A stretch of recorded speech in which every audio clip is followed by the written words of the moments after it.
বিশেষজ্ঞরা বলেছেন, ক্যান্সার চিকিৎসার সবচেয়ে বেশি প্রয়োজন দ্রুত শনাক্তকরণ। পাশাপাশি প্রয়োজনীয়তা বিবেচনায় রেডিওথেরাপি প্রশিক্ষিত জনবলে গুরুত্ব আরোপ করেছেন তারা। রিপোর্টে আরও জানাচ্ছেন মিথিলা নাজরিন।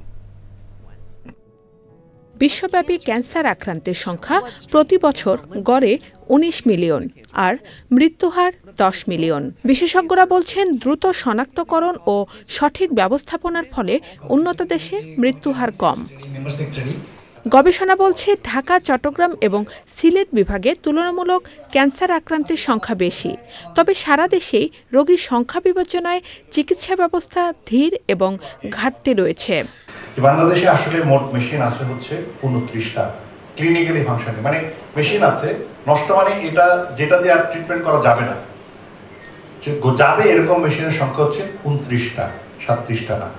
বিভিন্ন দেশে বহু ডোনার আছে সারা দুনিয়াতে, but they will only discuss with you when there is an initiative at the government level, plan initiative. So fundamentally এই সার্ক পেপারের কথা ডক্টর কামাল বলেছেন, it's a very prestigious journal.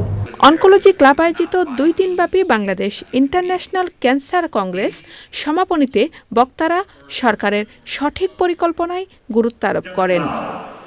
Mithila Naznin, channel I, Dhaka.